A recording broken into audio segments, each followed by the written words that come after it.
Welcome, ladies and gentlemen, to this Leading Remote Teams to Succeed webinar. My name is Davies. I'm a training and development coach.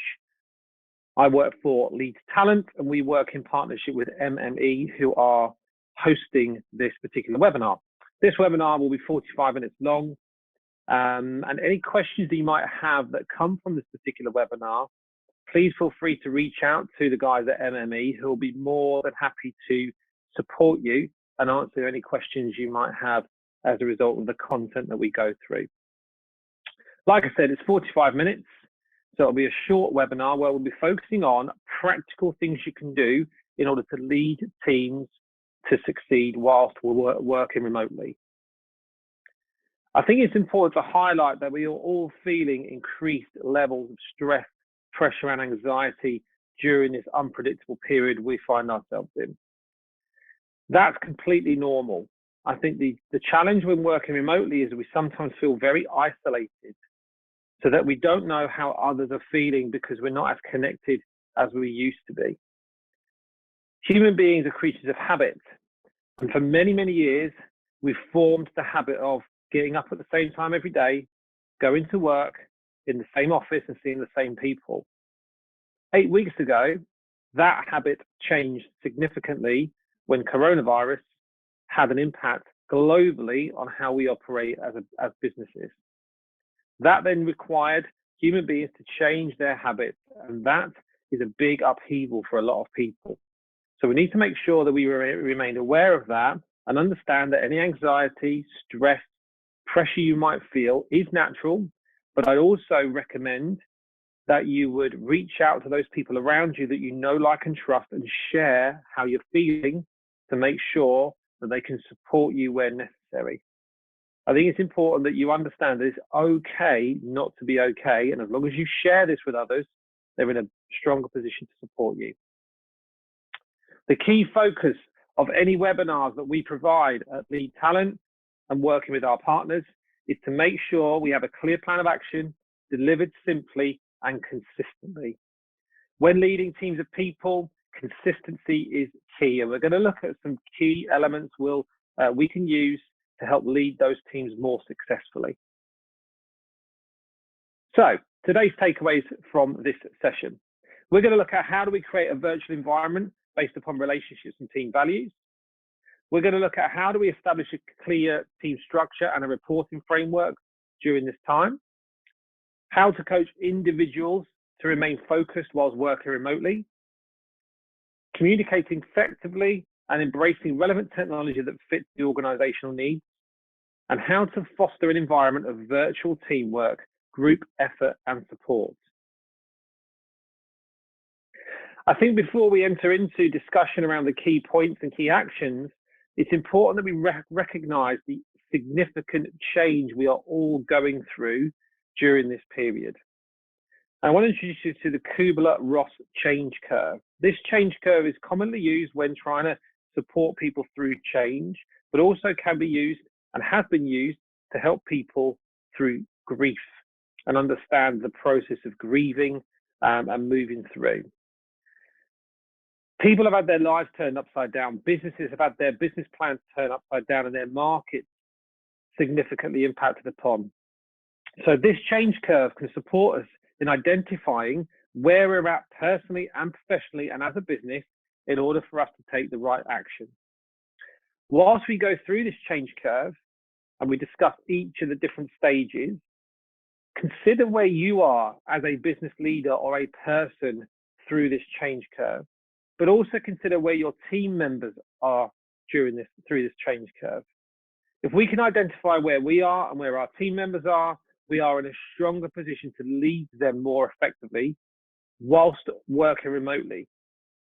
So when we're first introduced to change, we often enter into a state of shock.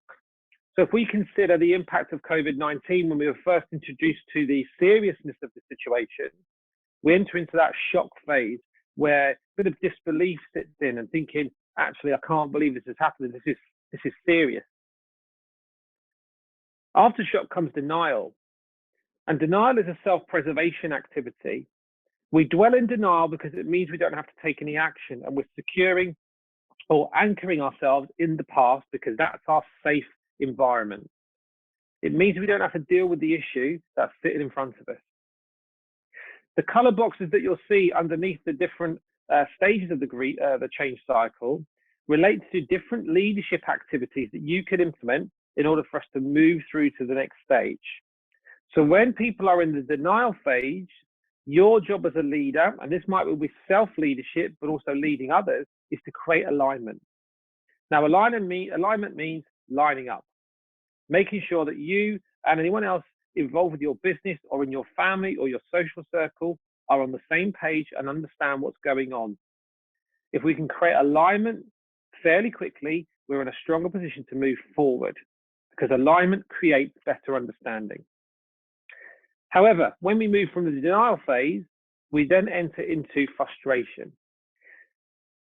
Most of us, when presented with the COVID-19 challenge, will have entered into this period of frustration which is driven by the unknown, frustration that our businesses are significantly impacted, people's lives are being turned upside down, a lack of communication coming from government or from business leaders or from different sources. Frustration is a natural part of it, and it can be a very highly emotively charged discussion with people. In order for us to minimize frustration, we have to maximize communication as much as we can. So completely embracing that communication and delivering that message, whatever it might be, to your team members. Sometimes we try and hide the negative or the bad stuff from our teams because we don't want to slow them down or make them disengaged or non-productive. But actually, hiding the bad stuff can be just as bad as constantly delivering good messages. So consider your communication tactics, and we're going to look at this in our discussion later on. Once we leave the frustration stage, we enter into the depression stage. Now, depression is a very sensitive word and can be quite severe or mild depending on how you're programmed. Depression at its strongest is a clinically diagnosed condition. However, we all have feelings of feeling depressed, low mood, negativity, lack of engagement. When we get to the depressed stage, it's important to recognize that your feelings are valid. And in order for you to move through, we need to make sure we share our feelings with those people that we know, like, and trust. As a leader of people at this stage, we need to find a way to help spark motivation within our team members. A lack of motivation will cause people to dwell in depression for a significantly longer period of time. Consider what the motivation is, though. It doesn't have to be cheerleader motivation where you're cheering people on and really driving them with outward signs of motivation and engagement.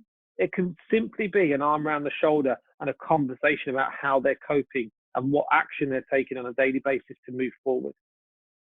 If we can harness motivation, our depression stage then takes us on to experimentation. The experimentation stage is an awakening stage where people wake up and realize, okay, this is the situation. What can I do to improve from where I am to where I want to be? That requires us to develop capability. So as a leader of people, the developing of capability might simply be how are you developing your people to work more effectively from home. Developing capability is key when trying to move through to the decision phase. People make decisions when they feel comfortable and confident and competent in the skills needed in order to move through and become more productive. If we can develop our capability, if we can then make a decision and become more focused on what needs to happen, we then share our knowledge with those around us. And then we enter integration. The integration phase is that the new way of doing things becomes the norm. Change affects people in different ways based upon their personality type. If you're fortunate enough to have a clear personality process or personality tool that you can use with your team members, I'd highly recommend you get that out and analyze different personalities within your team. People process change differently, as I just said. So, for example, some people are very good at just dealing with change really quickly, absorbing it and moving through. Other people like change phased in over a period of time. Other people are like rabbit in the headlights. They don't understand what's going on. Your leadership style needs to shift to mirror the different ways in which people process change. The change curve is a great way of visualizing where your different team members are at. And as I said, I think it's important that you look at where your team members are and where you are personally. It's important to look at yourself first. If we can analyze where our key area of development is and we take daily action, we then set a precedent and become a role model for those around us. Do not underestimate the positive impact that you can have as a leader by setting the standard on a daily basis. So, change, as we know, is very significant in this current situation. So, if we can't handle change, and if we can't process it and help people move through, and we can't lead teams effectively whilst working remotely, we tend to experience a significant negative impact. The impact comes in a decline in productivity. We see a decreased level of proactive action being taken. People tend to become more reactive or don't take any action at all. Problems that started off small become exacerbated beyond what is normal. A decline in energy in team meetings.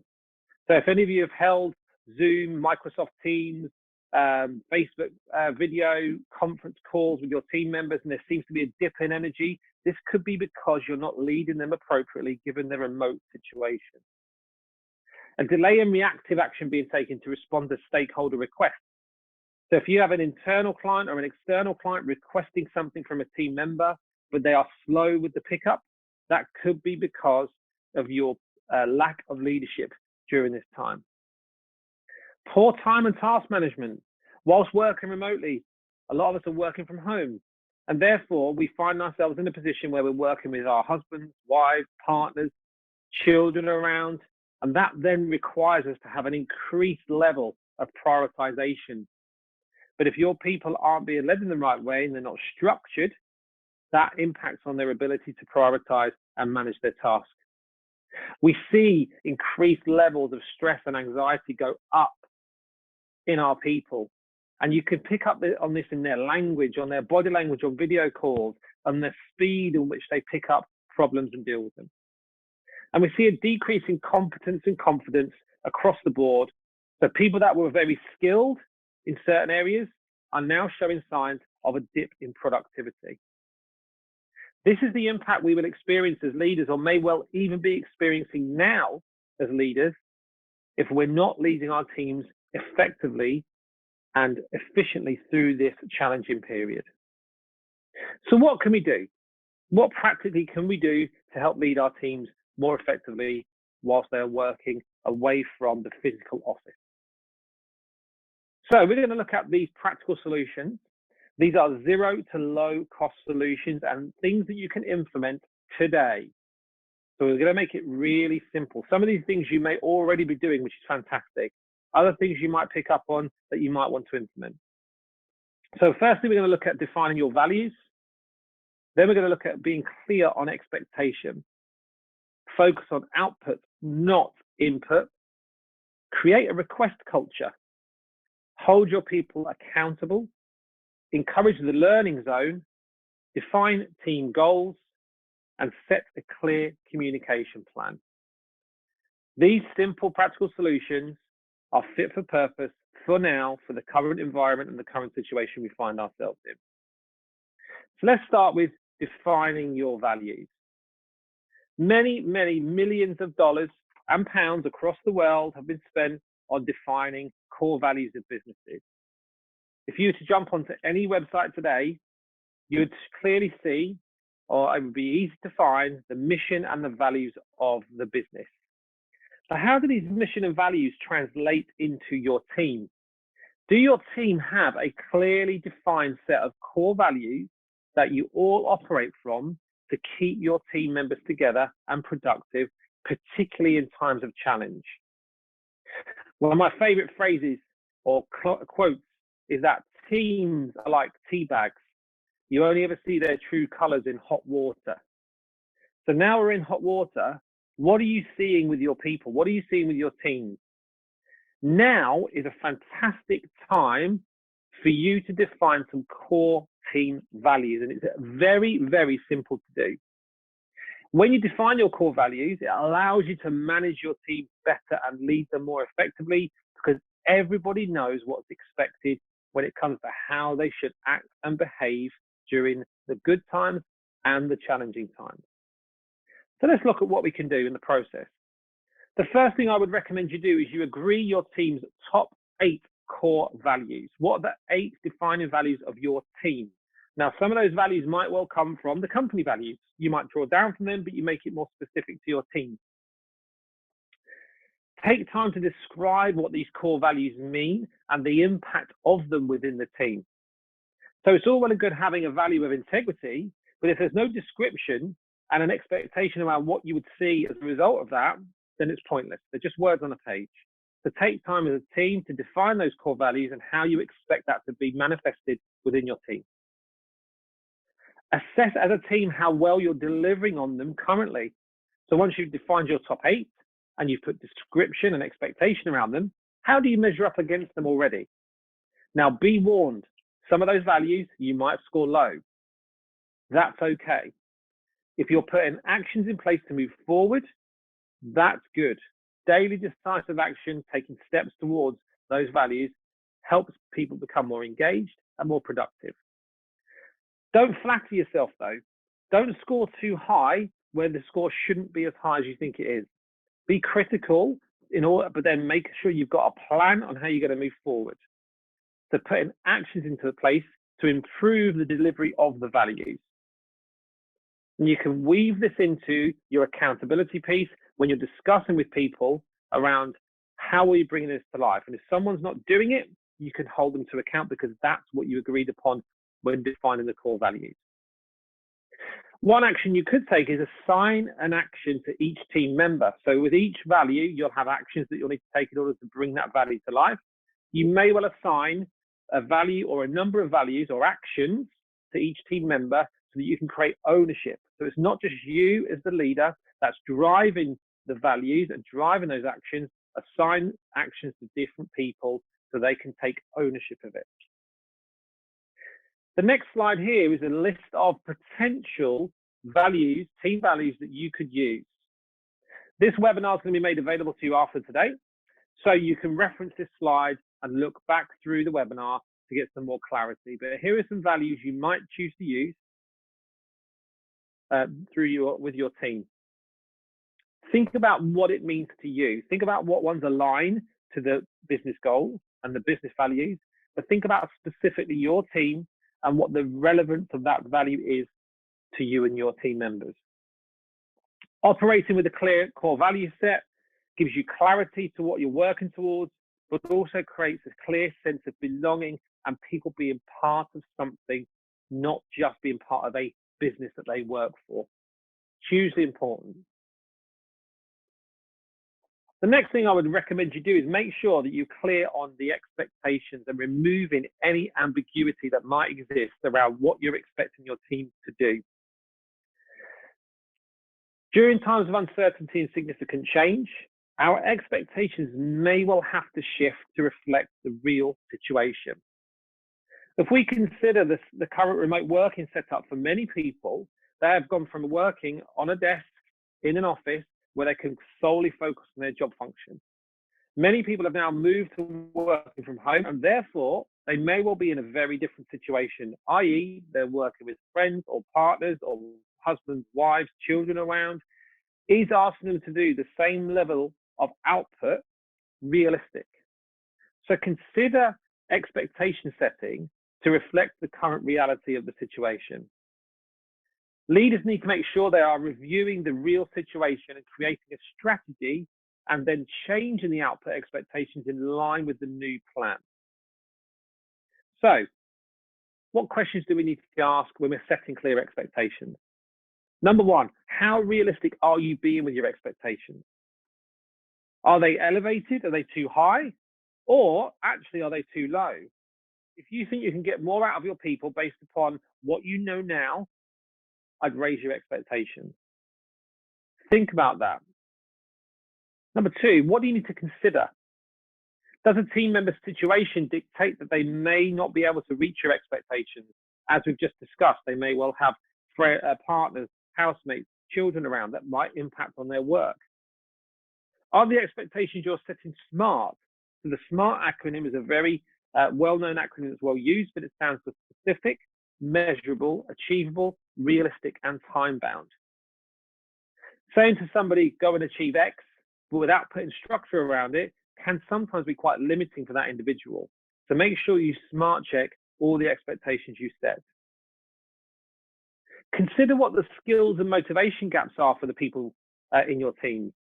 If you're asking them to achieve X goal, do they have the skills, competence, and commitment in order to achieve that goal to your standard?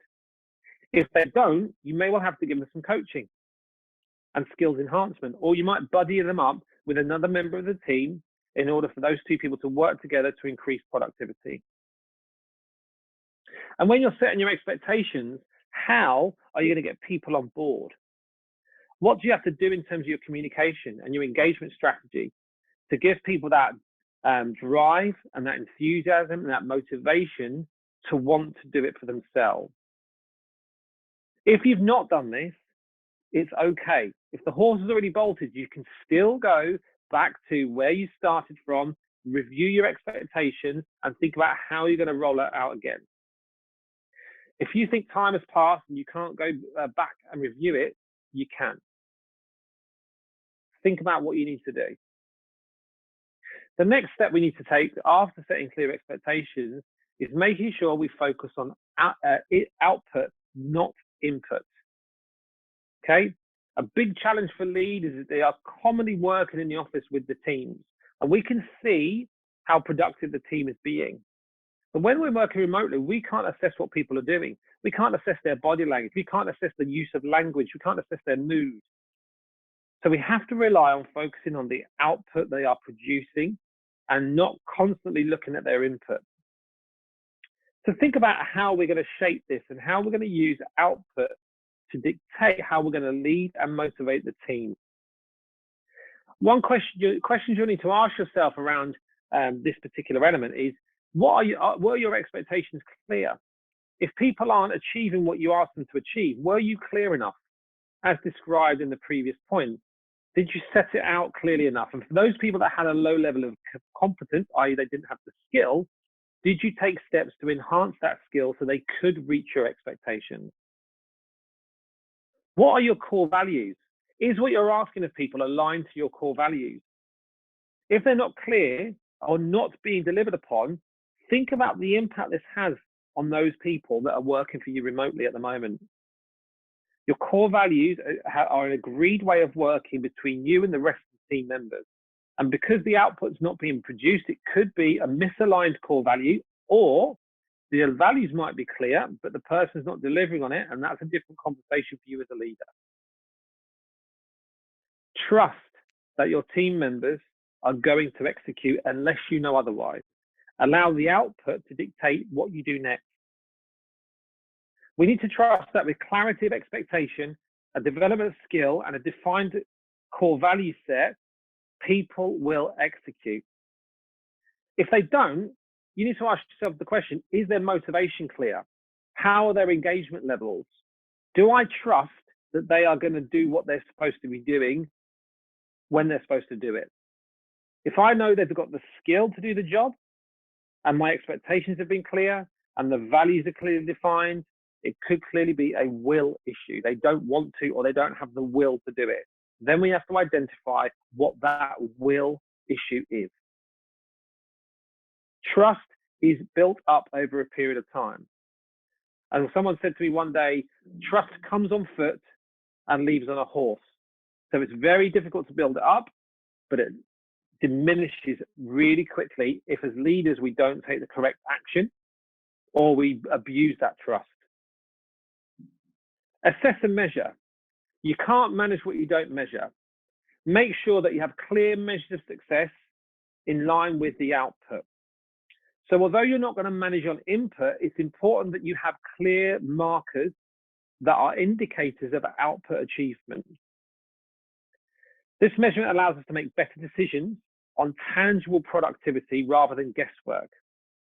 So for those of us that work in a numbers-based business where we measure key performance indicators or KPIs, they are great indicators of future performance. If you issue a report every week where you look at the numbers that people are inputting and the activity they're producing, we can focus on the output, and then we can identify the input issues, but raise it as a development issue unless you know otherwise. Use the numbers and the KPI reporting to help you make better educated decisions with people, and use it as an open discussion point to assess what the mood and the feel is amongst the team. If you identify an input issue, i.e. on your weekly report, consistently you see numbers are down in a certain area, do you need to offer coaching opportunities for people?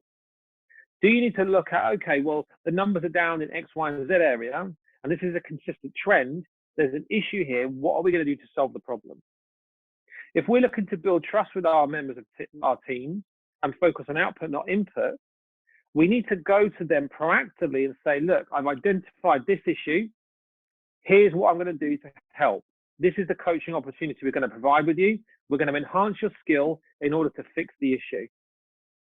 If you know it's not a skill issue, again, it could be a will issue, and that's a conversation you should be having one-to-one with that particular team member or team members.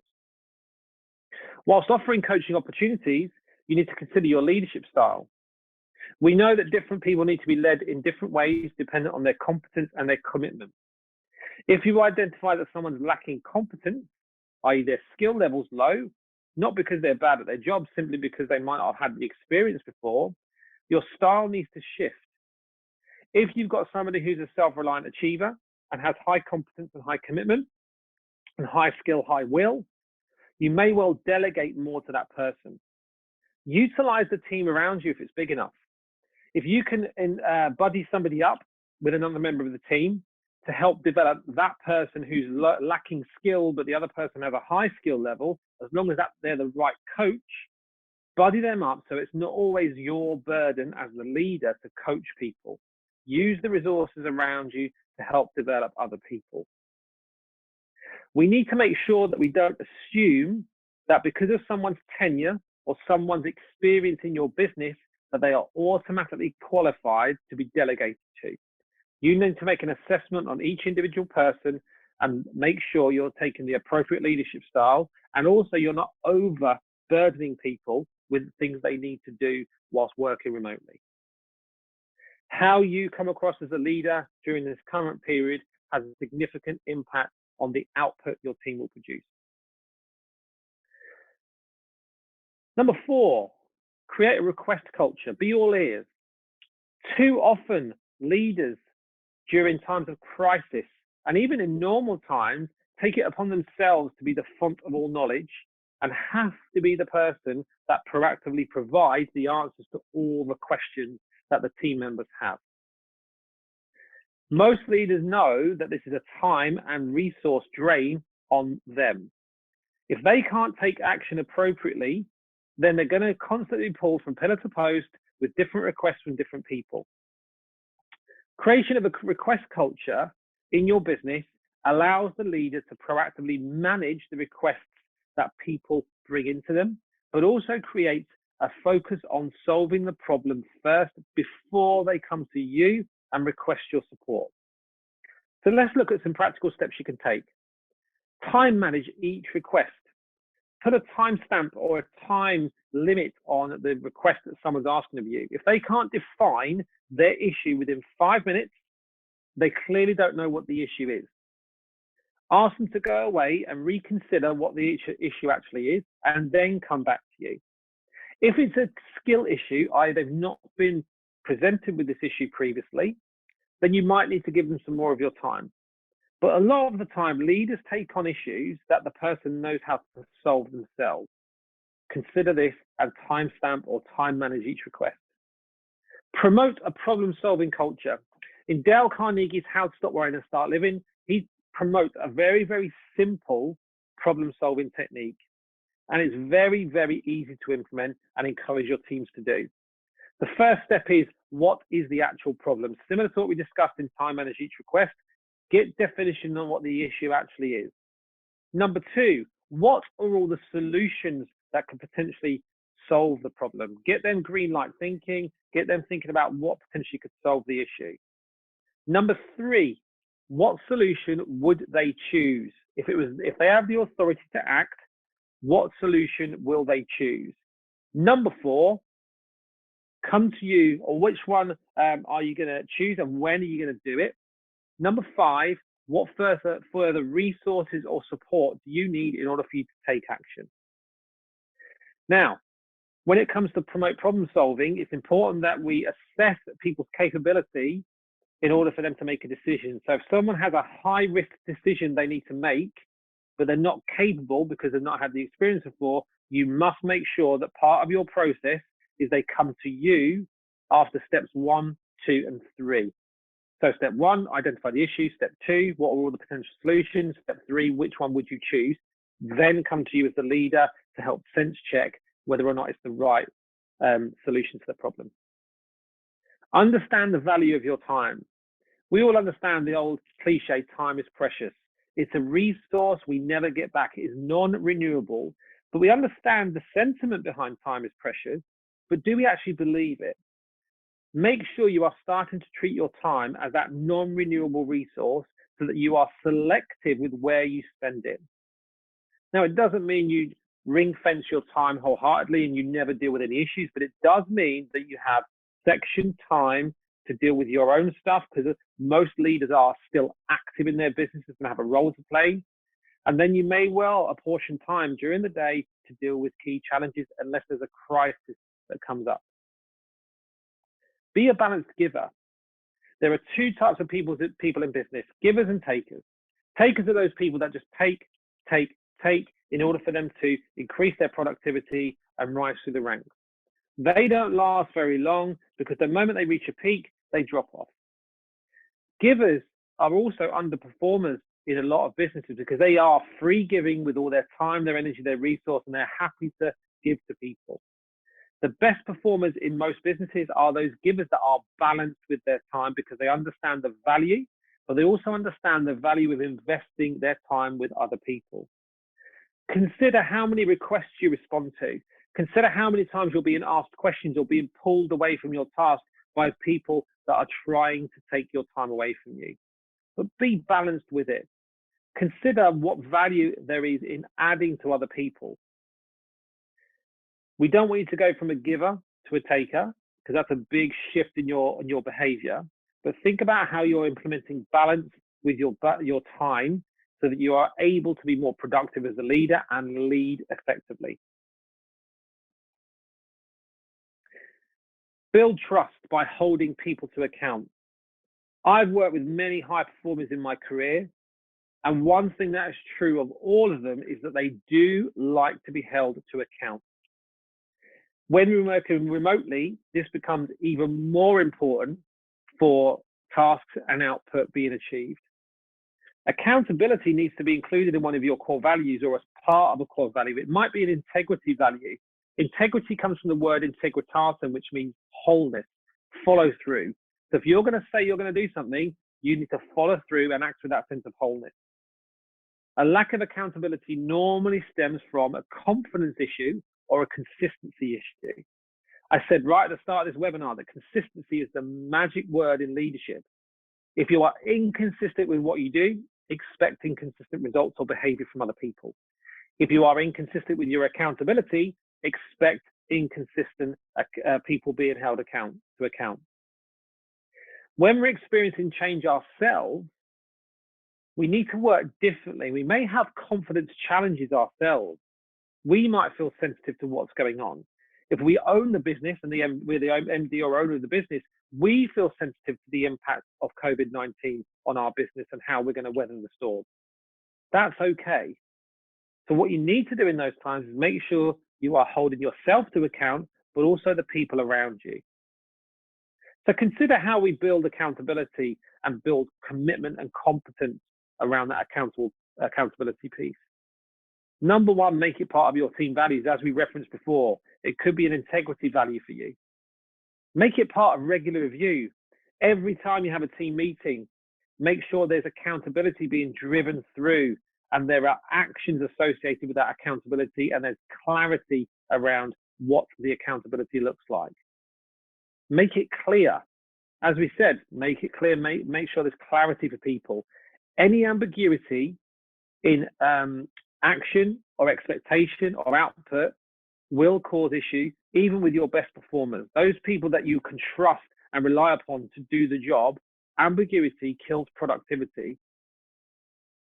Make it valuable to people. What's the impact on the individuals for achieving what they said they would do? What's the value in it for them? We are all driven by intrinsic selfishness. And that's not a bad thing. We all ask the question on a daily basis, what's in it for me? Why should I do it? So make sure we're focused on creating value for our workers, creating value from a leadership perspective, and make sure they understand the impact that being held accountable has on the wider business. But be reasonable with your expectations.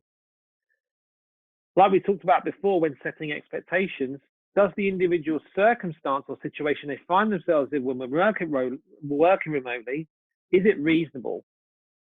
Any elements of being unreasonable can potentially erode at the trust that you have with your individual, and it makes it very difficult for you as a leader to request more from people. Make space for people to be autonomous and take responsibility. It's important that you give your team members time and space to take action, to find their own way of doing things. If you can encourage autonomy where they act independently with guidelines, their desire to take responsibility and action increases. As soon as we own something and we believe in something, we tend to take more decisive action. If I don't take ownership and if I don't feel like I get value out of taking action, I'm less likely to do it. Your accountability is key in order to drive responsibility in your team members and in order to drive your business forward. I'm going to say this again around top performers or any people in your business. They crave accountability from you as the leader. They need to know if they're doing a good job, but they also need to know if they're not reaching expectations. Because ultimately, if you are clear around the fact that they've achieved, they're going to be more motivated to do it again. But if they're clear around not achieving and you are holding them to account, they then know what they're lacking and potentially they can then bridge a skills gap or a will gap. If you don't hold people accountable, you set the wrong type of culture, particularly for those people that are executing tasks. If they see their teammates or colleagues not being held to account, you will then have an issue where those engaged people become slowly disengaged because they see a lack of accountability being driven through the whole team, not just individuals. Number 6, nurture, encourage the learning zone. I watched an interesting TED Talk. Now, if you've not watched TED Talks before, I'd highly recommend it. You can go to TED.com or you can download the TED app onto your iPad, iPhone, or Android phone, whatever you've got. It's a great resource for education and self-development. I'm a massive believer in self-development because my job is looking after me and my skills. I'd highly recommend that you go on to TED to get some inspiration and also to push out to your team members, because whilst we're in this period of significant change, they're going to need to learn new skills, and you can get a lot of resource of TED Talks. I was watching a TED Talk by a chap called Eduardo Brinceno, and he was talking about high-performing teams and what they have as a consistent trait across them. He talked about the performance zone. Most high-performing teams perform in their performance zone. We understand that. We get that. But what high-performing teams also do is understand the value of working in their learning zone. The goal in the learning zone is to improve, sharpen the skills, develop those skills that aren't as strong as they could be at the moment, or develop skills that are new and fit the new reality that's coming up. We focus on activities for improvement, and we concentrate on things we haven't mastered yet. And we encourage mistakes because they're to be expected. In our performance zone, we focus on doing the best we can, achieving goals. We focus on activities that are execution of skills to achieve results. We concentrate on things that we are good at, we have mastered, and we make sure that mistakes are minimized. Eduardo Brinchenio says that high-performing teams focus on their learning zone consistently and frequently in order to keep ahead of that competition, but also to remove the element of the plateau. If you consider most teams follow a certain trajectory, and if they don't spend time in their learning zone, they then flatten out and hit a plateau. High-performing teams and consistently high-performing teams understand that plateau and the need to work in their learning zone. It's important that in order to create this learning zone, there are some key things that people need to remember. Number one, we must believe that we can improve. How are you instilling belief within your team members in order for them to improve? Number two, we must want to. How do we create that desire for people to learn? Particularly through times of significant change and turmoil, learning new skills might be the thing that's at the back of the queue. Survival is the thing that's at the front of the queue. But in order to survive, we're going to need to learn new skills. So we must want to. Think about your messaging. How are you bringing learning to life for people within your business and your team? We must know how to. So it's all well and good being on the bus and being engaged with learning, but if I don't know how, what resources do I have? Who can I go to for support? To make it really clear for people to access those resources like TED Talks or for coaching opportunities, make it clear and put it in front of them to make it easy for them. We have to be in a low stakes situation. The risk needs to be low. If I'm going to learn a new skill, I'm more inclined to do it when the risk and the stakes are lower. If it's a high risk situation, I'm less inclined to do it. I am more inclined to go back to the skills that I know I'm very good at. Implement new skills or develop new skills in low stakes situations. When you enter into the learning zone, you create an environment where your business slowly but surely moves forward because people are constantly developing. I would encourage you as business leaders or business owners to implement the learning zone into your daily or your weekly review with people so it becomes consistent across the board. One of the key elements of leading remote teams is making sure we define goals, being smart with what we're focusing on. A lack of clarity around a goal, as we've already talked about, reduces output, builds distrust or mistrust within your team members, and causes frustration and anxiety amongst the group. Teams need to feel like they're part of a wider purpose. They need to understand why they're doing what they're doing. So we need to really be clear around the goals that we set and how we structure them. We've referenced SMART previously, but I'm going to introduce you to a very, very simple goal setting tool that you can use to help create clear, decisive, and structured goals. The first rule of goal setting is you begin with the end in mind. So begin with the goal. So what is the goal we're striving towards? Is it clear? Is it measurable? We've referenced SMART, specific, measurable, achievable, realistic, and time-bound. It's important that we SMART check our goal. The goal needs detail and it needs to be focused on what you're striving towards. The next step is the reality. Where are we? We understand where we're going, but what's the reality of the situation? Now, this is one of the hardest pieces for people to get right or to embrace, because your reality might be a really bad situation. And your goal might feel like it's so far removed from the reality that it's going to be a massive effort to get there. If you have feelings of stress, pressure, anxiety when thinking about the reality, it may be because your goal is unrealistic, or it might be realistic, but your time frame expectation might need to shift to a wider time frame, and you put an interim goal in between the reality and the goal you're striving towards. What's the stepping stone to get to the bigger goal? But check your reality. Action.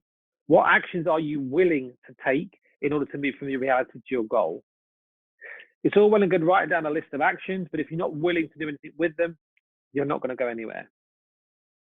What supporting systems need to exist in order for you to take your action? Now, systems could be CRM systems, IT systems, processes, but it also links into your belief systems. Do you believe that you can achieve the goal from where you are? It could link into your habits. What habits do you have as a team that prevent you or could prevent you from moving from your reality to your goal, or even prevent you from taking any action at all? James Clear has written a fantastic book called Atomic Habits, where he talks about systems and the power of changing systems to reflect where you want to go. I'd highly recommend Atomic Habits, and you can get it on audiobook, and you can also buy a hard copy. Final stage is progress. At what point am I going to check progress, and who am I going to check progress with? It's important to put your head above the water and see where you're swimming. Because quite frankly, if it's just head down, front crawl, not looking above the waves, you are going to end up so far off your goal, it's going to be irretrievable.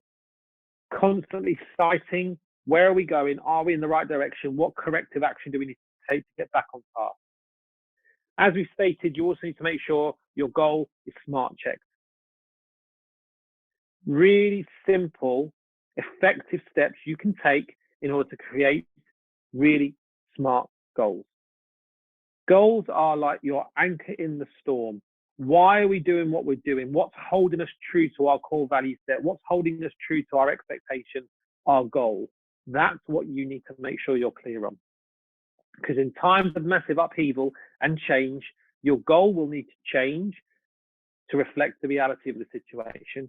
But if we don't have clarity, it's harder to mobilize your team and engage them to take action. Finally, your comms. What's your communication plan? How are you communicating with your team members?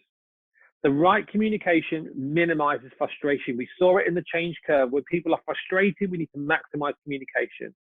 So what are the key things we need to make sure we do when we're communicating with our remote teams during this period of upheaval?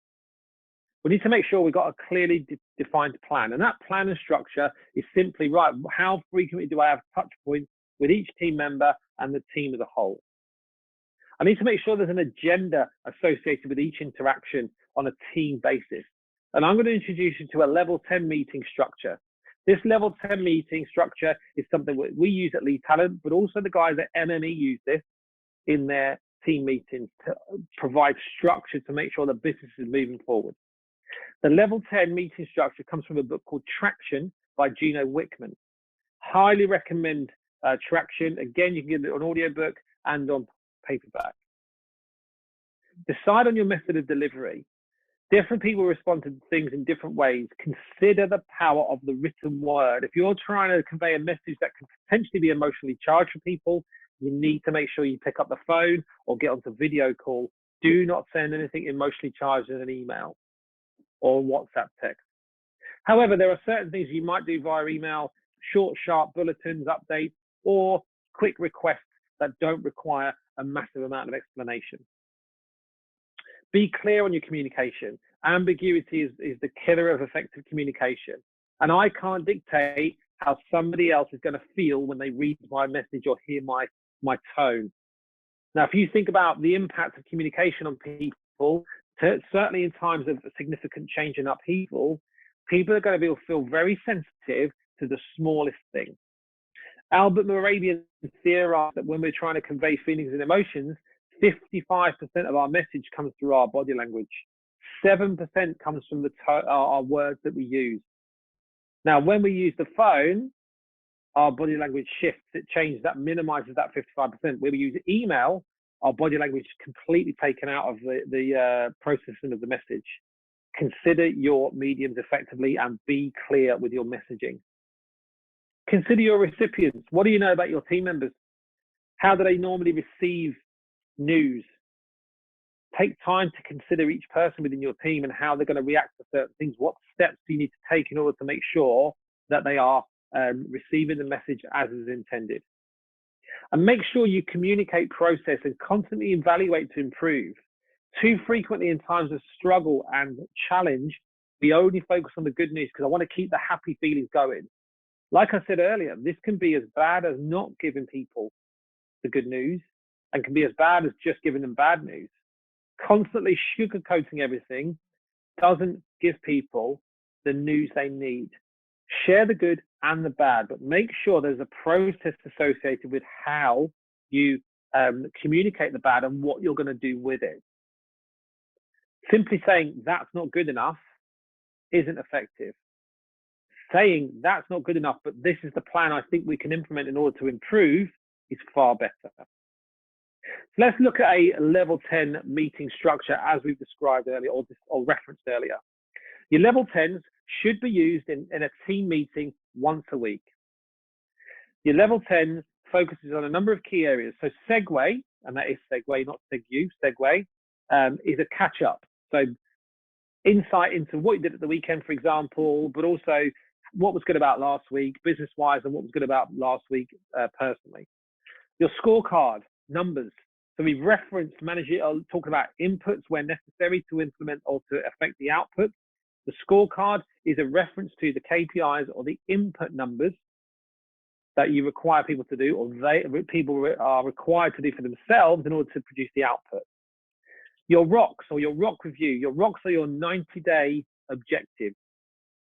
Even in times of significant change, we still need to set clear objectives to work towards. They might be significantly different from the objectives you set at the start of the year, but making sure you've got rocks that people can work towards, but you rock review. In your rock review, you simply reference on track if it's on track, or off track. If it's off track, it goes on what we call the issues list. With your scorecard review, if somebody's underperformed with their inputs for 2 weeks in a row, for example, it goes on the issues list. But we don't talk about the issues list until we get to IDS. Customer employee headlines, good news and bad news. What do we need to know about our customers? Anything that's significant that we need to make sure we're aware of? Our to-do list are actions associated from our previous meetings. So what did we say we would do in our last level 10? And let's look at where we're up to with those. IDS is where we spend the majority of our time. The meeting or level 10 meeting is an hour and a half long, maximum. The IDS is 60 minutes of that hour and a half. The IDS is looking at your issues list and focusing on those key issues that are potentially going to prevent the business from moving forward and achieving their rocks. IDS stands for identify, discuss, and solve. Let's identify the issue, let's discuss the issue, and let's solve the issue as a group. Too commonly, the leader feels it's put upon them to provide the issue, the discussion, and solve the problem. Utilize the expertise within the group, and if you've got your values right, people will feel compelled to help and create a solution to a problem. 60 minutes, and the majority of the meeting is spent on focusing on the issues because that's where your business will gain traction. Too frequently, meetings run away, and we are already into the thick of a meeting, or the time for the meeting, discussing trivial things that aren't going to add any value. Be disciplined with your time. And then we conclude.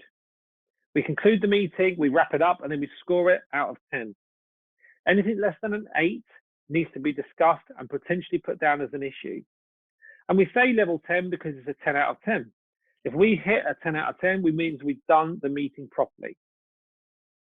So each section has 5 minutes attached to it, apart from IDS that has 60 minutes dedicated to it. Now, I'm sure the guys at MME will be able to brief you on how they run their team meetings and their level 10s because they use this structure.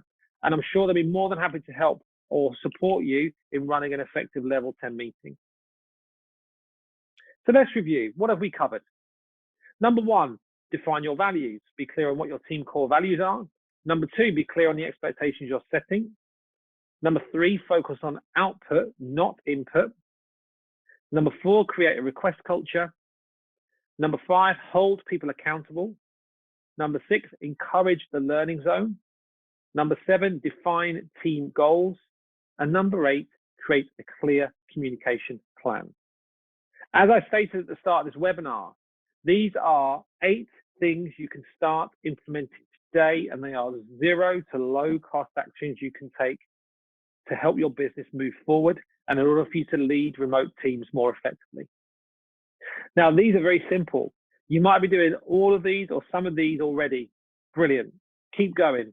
Keep shaping it. Keep amending it if you need to. But ultimately, it's the output that dictates what you do next. Your target dictates your activity, not the other way around. So if your target in terms of how the team feels, productivity levels, output levels, actions being taken. If they're not being met, we need to change what we're doing to reflect how we're going to achieve those expectations.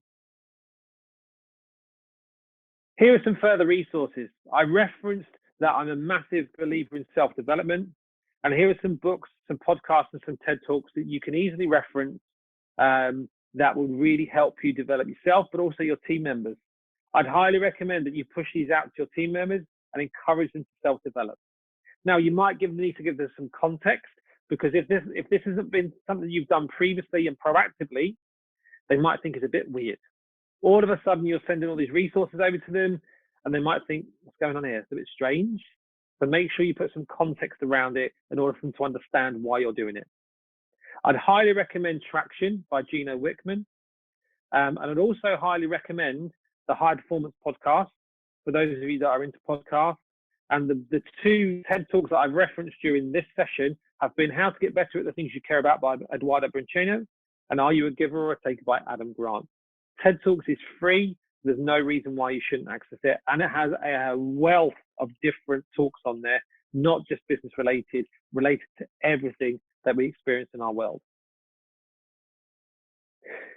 This webinar forms part of a collective resource that MME are putting together called the Professional Hub.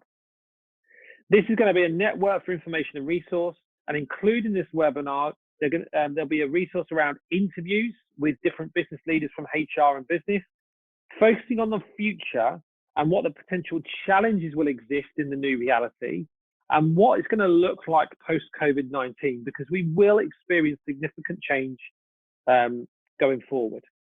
You can find out more about these by contacting MME directly, or you can go onto the Facebook and LinkedIn pages that these guys have created. Ladies and gents, I hope you've enjoyed this session. I hope that it's been useful for you. If I can be of any further support to you, then please reach out. But the guys at MME are perfectly placed to help you weather the storm and help you network through and create a support network for you to thrive. Have a great rest of the week. I hope you're keeping safe and well. And remember, this will pass. Keep your heads up, keep taking action to move forward, and keep positive. Thanks very much.